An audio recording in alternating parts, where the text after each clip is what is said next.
ஓம் முருகா போற்றி, கந்தா போற்றி, கடம்பா போற்றி, கதிர்வேலா போற்றி, அறுவடை வீடு கொண்ட முருகப்பெருமானை போற்றி போற்றி. என் செல்லமே, என் செல்ல குழந்தையே, இந்த திருச்செந்தூர் முருகன் உன்னிடம் பேச இயங்குகிறேன். என் செல்லமே, இந்த முருகப்பெருமான் சொல்வதை ஒரு நிமிடம் மட்டும் கேள். நான் சொல்வதை நிராகரித்து விடாதே என் செல்லமே. உனக்கானதை நான் நல்லதைத்தானே உனக்கு சொல்லித் தருவேன். புரிகிறதா? நல்லதை மட்டும்தான் உனக்கு நான் சொல்லித் தருவேன். இந்த முருகப்பெருமான் சொல்வதை கேட்டால் என்றுமே உனக்கு நல்ல நாள்தான். உனக்கான கடமையை மட்டும் செய். பிறகு ஒவ்வொரு நாளும் உனக்கு நல்ல நாளாக உனக்கு அமைந்துவிடும். உனக்காக மற்றவர்கள் செய்த நன்மைகளை ஒருபோதும் மறக்காதே. ஏனென்றால் உன் கஷ்டமான நேரத்தில் உனக்கு உதவும் மட்டுமே அந்த நபர்கள் கடவுளால் அனுப்பப்படுகிறார்கள். அவர்கள் உனக்கு தேவைப்படும் போது அவர்களுக்கு நீ இருக்க வேண்டும்.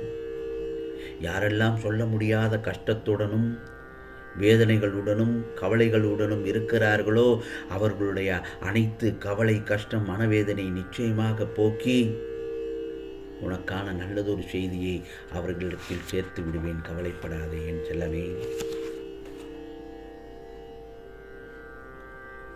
உன்னை போன்ற அன்பான உள்ளத்தை புரிந்து கொள்ளாமல் உதாசீனப்படுத்தி காயப்படுத்தியவர்கள் கண்டிப்பாக உன் அன்பை ஒரு நாள் புரிந்து கொள்வார்கள். இவ்வுலகில் முடிவில்லாத கஷ்டம் என்று எதுவுமே இல்லை. எல்லாவற்றுக்கும் ஒரு முடிவு உண்டுதானே. உன்னை புரிந்து கொள்ளாதவரை எண்ணி வருத்தப்படுவதை விட உன்னை சுற்றி உன் மீது அன்பு பாசம் வைத்திருப்பவர்களை அன்புடன் நேசி. அவர்களோடு வாழும் வாழ்க்கையை ரசித்து மகிழ்ச்சியாக வாழக் கற்றுக்கொள். ஒன்று மட்டும் நல்லா ஞாபகத்தில் வைத்துக்கொள் என் செல்லமே. மனதிற்கு பிடித்தமானவர்கள் செய்யும் அனைத்துமே அழகானவை. அப்படித்தானே? ஓடாத நதியும் தேடாத மனமும் தெளிவுபடாது. ஆகவே வாழ்க்கை தரும் பாடம் என்னவென்றால் எதுவுமே சில காலம்தான். எதிர்பார்ப்பை குறைத்து கொண்டால் ஏமாற்றம் ஒன்றும் பெரிதாக இருக்காது. புரிகிறதா? அதே சமயத்தில் யாரையும் முழுமையாக நம்பாதே. உன்னை மட்டும் வாழ்வில் நம்பு. வாழ்வது ஒரே ஒரு வாழ்க்கை. அதையும் அர்த்தமுள்ளதாக வாழ்ந்துவிடு. வாழ்க்கை என்பது நீ சாகும் வரை அல்ல, நீ மற்றவர்கள் மனதில் வாழும் வரை. அதை புரிந்து கொள்.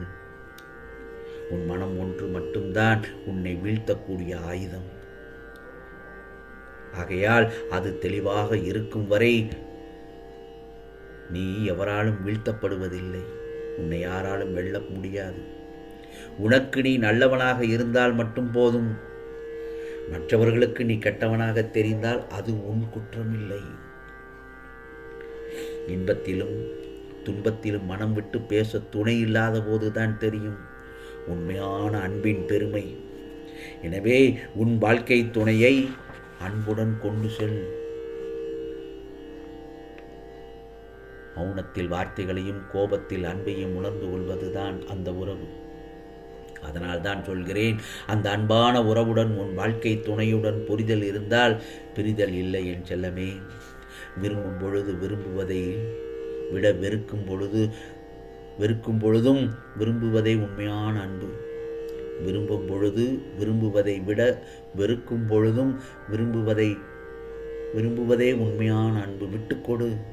உன் விருப்பங்கள் நிச்சயமாக நிறைவேறும். உன் வாழ்க்கை துணையுடன் என்றும் நீ பிரகாசமான வாழ்க்கையை வாழ்வாய். இதைத்தான் உன்னிடத்தில் நான் பேச வேண்டும் என்று சொன்னேன். நான் சொல்வது உண்மைதானே என் செல்லமே? கவலைப்படாதே. எதையும் புலம்புவதால் உன் கஷ்டங்கள் மாறப்போகிறதா? அல்லது நான் இதை செய்ய மாட்டேன் என்றால் அது நிச்சயமாக எது நடக்க வேண்டும் என்றிருக்கிறதோ அது நடந்துதான் ஆகும். நீ தன்னம்பிக்கையோடு இருக்க வேண்டும். கடந்து போன கஷ்டத்தை நினைத்து புலம்புவதாலும் தொலைந்து போன பொருளை எண்ணி நீ வருத்தப்படுவதாலும் நீ பெற்றது ஒன்றுமே இல்லையே தானே. ஆகவே அர்த்தமற்ற புலம்பல்கள் வேண்டாம். அதன் மூலம் நீ உன் மன நிம்மதியை இழந்து விடுவாய். எனவே புலம்புவதை நிறுத்திவிட்டு எனக்கு வழிகாட்டுங்கள் முருகா என்று என்னிடத்தில் தன்னம்பிக்கையுடன் என்னிடத்தில் வா. என் பாதங்களை சரணடைந்து விடு. என் ஆசீர்வாதத்தால் நீ நினைத்தது இழந்தது நிச்சயமாக கிடைத்துவிடும். முருகனுக்கு அரோகரா, கந்தனுக்கு அரோகரா என்று பதிவு செய்து விடு. மனதார நினைத்து பதிவு செய்யும் செல்லமே. பல லட்சங்களான என் பணத்தை இழந்து விட்டேன். என் வீடு வாசல் இழந்து விட்டேன். இளம் தோட்டம் இழந்து விட்டேன். ஏன் என் வாழ்க்கை துணை என்னை ஒதுக்கியதால் அதையும் இழந்து விட்டேன் என்று உன் மனதுக்குள் அழுகிறாய். வேண்டாம். இந்த முருகப்பெருமானின் அன்பை நீ இழக்கவில்லை என் செல்லமே. உன்னிடம் காட்டும் பரிவையும் அதாவது அன்பையும் நீ இழக்கவில்லை. இந்த முருகப்பெருமான் உன்னை நான் பாதுகாத்து கொண்டுதான் வருகிறேன். ஆனால் நீதான் இப்பொழுது உனக்கான நம்பிக்கையை இழந்து விட்டாய்.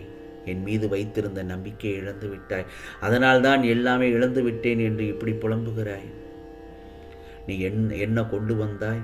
அது உன்னோடு இருப்பதற்கு உன் கர்மவினை காரணமாக இதெல்லாம் நடக்கிறது. அதையெல்லாம் மீட்டுத்தர நான் இருக்கிறேன். உன்னை விட்டு பிரிந்தவர்களை உன்னுடன் சேர்க்கப் போகிறேன். உன் காத்திருப்புக்கு நல்லதொரு பலன் கிடைத்து விட்டது. பலவிதமான சூழ்நிலைகளால் இழந்ததை கிடைக்கப் பெறும்போது உன் மனம் சந்தோஷப்படுவதை நான் அறிவேன் என் செல்லமே.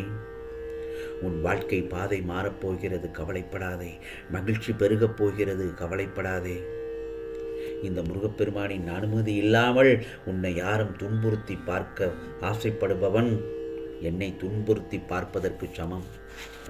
என்னை நம்பு. முதலில் என்னிடத்தில் ஐக்கியமாகிவிடு முருகா முருகா என்று. பிரச்சனை கொடுக்க தெரிந்த எனக்கு தீர்வையும் கொடுக்க தெரியும் நிச்சயமாக. ஆனால் முருகா எனக்கு எதையும் செய்யவில்லை என்று நீ கதறி அழுத நாட்கள் முடிந்து போய்விட்டது. இனி ஆனந்தமான காலம் உனக்கு காத்து கொண்டிருக்கிறது. உன் துன்ப நாட்கள் முடிவுக்கு வந்து இன்பம் சேரப்போகிறது.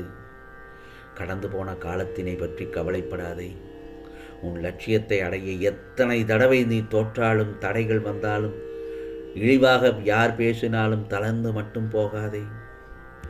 அனைத்தும் நன்மைக்கே என்று எடுத்துக்கொள். வெற்றி உனக்காக காத்திருக்கிறது. உனது எண்ணங்கள் நிறைவேறும். இதோ உன்னிடத்தில் பேச வந்திருக்கிறேன் என்று சொன்னேன் அல்லவா? ஒரு நிமிடம் நான் சொல்வதை கேள் என்று சொன்னேன். ஆனால் என் செல்லப்பிள்ளையோ நான் சொல்வதை முழுவதுமாக கேட்டாள். நிச்சயமாக நம்பிக்கையோடு இரு. அதிர்ஷ்டம் உன்னை தேடி வந்துவிட்டது. இனி நீ மிகப்பெரிய அதிர்ஷ்டசாலிதான். கலங்க வேண்டாம் என் செல்லமே. முருகா முருகா என்று பதிவு செய்துவிட்டு இந்த முருகப்பெருமான் சொல்வதை கேள். நிச்சயமாக உனக்கானதெல்லாம் இனி நல்லது நடக்கும். நல்லது மட்டுமே நடக்கும். அதுவும் நன்மையாகவே இருக்கும். ஓம் சரவண பவ. ஓம் சரவண பவ. ஓம் சரவண பவ.